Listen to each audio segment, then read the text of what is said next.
জিনিস, এই পৃথিবীর সব আল্লাহর ওলিগুলা যদি কোরআন খতম করে একটা গ্লাসের পানির মধ্যে ফু দেয়, আর আপনার জনম দুঃখিনী মা যদি শুধু বিসমিল্লাহ পরে আরেকটা গ্লাসের পানির মধ্যে ফু দেয়, আল্লাহর কসম আপনার মায়ের দোয়াটা আগে আগে কবুল হয়ে যাবে। ওগো মা, তুমি এই ধরনের শ্রেষ্ঠ নেয়ামত, তোমারই পদ তলে রয়েছে জান্নাত, ঠিক কিনা? এজন্য আল্লাহ বললেন, প্রথম ফয়সালা আমি আল্লাহর ইবাদত করবা, দ্বিতীয় ফয়সালা মা বাবার সাথে ইহসান করবা। কি করবা? ইহসান। সবাই বলেন। এগুলো কোরআনে বর্ণিত টার্মিনোলজি, মানে পরিভাষা, এগুলো মুখস্থ করবেন। দুনিয়াতে কত পরিভাষা মুখস্থ করছেন, কত জ্যামিতির সূত্র মুখস্থ করেছেন, কত ইংরেজি ভাব সম্প্রসারণ মুখস্থ করেছেন, কিন্তু কোরআনের কথাগুলো মানুষ শুনতে চায় না। মাতা পিতার প্রতি আমরা সবাই আজকে থেকে ইহসান করব। কি করব?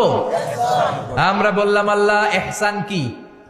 ইহসানের ব্যাখ্যা দেন। আল্লাহ নিজেই কোরআনে ইহসানের ব্যাখ্যা দিলেন, ইম্মা يبلغن عندك الكبر أحدهما أو كلاهما فلا تقل لهما أف।